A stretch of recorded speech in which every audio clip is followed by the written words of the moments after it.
घर तबाह हुए हैं, मुझे आप बता दें। जैसे दिवाली में शबरात में पटाखे नहीं फटते, इस तरह उन्होंने हवाओं में उन्हें फाड़ दिया सारा कुछ।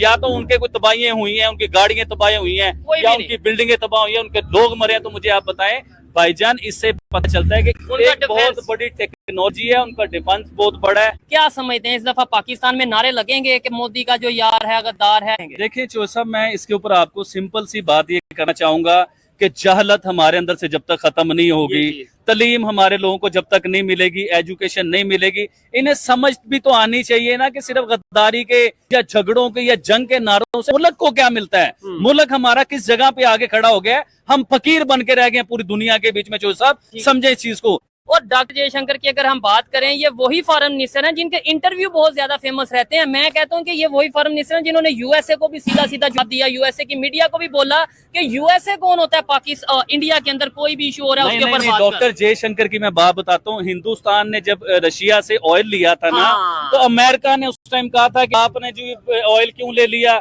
हमने आपको मना किया था, हमने पाबंदी लगाई थी। तो उसने कहा था कि आप कौन होते हैं यूएसए, हमारी अंदरूनी मामलात में बोलने वाले, हम अपने लोगों को फायदा देंगे, अपनी अवाम को फायदा देंगे, आप कौन होते हैं बोलने वाले। मुंह तोड़ जवाब दिया था उसने। अभी देखे जो मीटिंग हुई जहाँ शहबाज शरीफ साहब ने पूरा ऐलान किया, जाके पूरी जनरल असेंबली के बीच में जो शहबाज शरीफ साहब ने पूरी मीटिंग की, जिसमें सिर्फ हिंदुस्तान का ही नाम लिया, हिंदुस्तान के कश्मीर का नाम लिया, तो उधर भी डॉक्टर जयशंकर ने ही उन्हें बीट किया, उधर डॉक्टर जयशंकर ने उनका जवाब दिया, सारी बातें की। देखें उधर भी पाकिस्तान के प्राइम मिनिस्टर अगर बात करते मुल्क की तरक्की की, अपने मुल्क को ऊपर ले जाए, इन्हें सिर्फ कश्मीर ही याद आता है उधर। वो कश्मीर को और मामलों में आप कर सकते हो यार, लेकिन आपको उधर तरक्की की बात करनी चाहिए। हिंदुस्तान तो जाके बात करता है जी चांद पे जाने की, हिंदुस्तान बात करता है आर्टिफिशियल इंटेलिजेंस की, हिंदुस्तान बात करता है स्पेस की, हम बात करते हैं कश्मीर की। और कब तक कश्मीर की बात करोगे यार? या तो मुझे आप ये बताओ ना, पिछले 20-25 सालों में आपने कश्मीर की इतनी बड़ी जनरल असेंबली में जाके कश्मीर का कोई हल निकला? हिंदुस्तान तो जाके बात करता है जी चांद पे जाने की,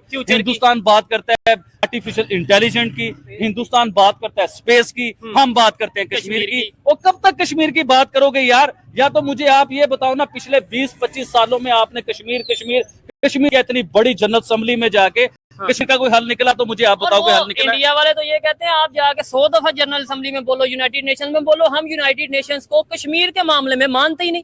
हमारा वो इंटरनल मैटर है या बायलैटरल इशू है इंडिया और पाकिस्तान का, हम यूनाइटेड नेशंस को मानते ही नहीं। इंटरनेशनल बात हो रही है, यूनाइटेड नेशंस की भी बात हुई, और ये पॉसिबल नहीं है कि आज के दौर में जो इस टाइम सिचुएशन चल रही है, हम ईरान और इसराइल की बात ना करें। ईरान के जो अपना सुप्रीम लीडर हैं अली खुमैनी, वो गन लेके AK-47 लेके लहरा रहे हैं, और बड़े जलसों में लाखों की तादाद में सामने लोग हैं, वो कह रहे हैं कि कुछ ही दिनों में हम इसराइल को खत्म करेंगे, बदला लेंगे और बहुत बड़ा बदला लेंगे। आबिद भाई, इस स्टेटमेंट के ऊपर आपकी क्या ओपिनियन? देखें, संजय दत्त एक हिंदुस्तान के बहुत बड़े एक्टर हुए हैं, हीरो हुए हैं। उनके ऊपर भी AK-47 के केस हुए थे और उनकी जान छुड़ानी मुश्किल हो चुकी हुई थी। आज तक वो भुगत रहे हैं या उनका केस खत्म हो गए होंगे। देखें, ईरान के जो लीडर हैं जिन्होंने ये हरकत की है कि गन ऐसे लेके और हम इसराइल को तबाह कर देंगे, हम ये कर देंगे, हम वो कर देंगे। देखें, इसराइल को पिछले 30 सालों में कोई तबाह नहीं कर सका, कोई बर्बाद नहीं कर सका। देखें, अगर हम अपनी मस्जिद के लिए खड़े हो सकते हैं तो मंदिर के लिए खड़े नहीं हो सकते, चर्च के लिए खड़े नहीं हो सकते। कायदे आजम मोहम्मद अली जिन्ना, जो आप चला रहे थे अपनी वीडियो के बीच में, कायदे आजम मोहम्मद अली जिन्ना ने इतना बड़ा ऐलान किया कि ये मुल्क सबके लिए है, सब अपने मजहबों के लिए आजाद हैं, अपनी मंदिर के लिए, अपनी मस्जिद के लिए, अपने चर्च के लिए सब आजाद हैं। तो मुझे ये बताएं कि कभी पाकिस्तान में आपने ये सुना है कि कोई मस्जिद डिमोलिश हो रही है, किसी मस्जिद को तोड़ दिया जा रहा है जी, उधर मंदिर बनेगा, या जगह जो है ना गवर्नमेंट ने लेके इधर कोई अदारा बनाना है अपना? सिर्फ हमें सुनने को ये क्यों मिलता है कि चर्च तोड़ दिए जाते हैं या मंदिर तोड़ दिया जाता है? ये पाकिस्तान में फूल है, खूबसूरती है पाकिस्तान की सर।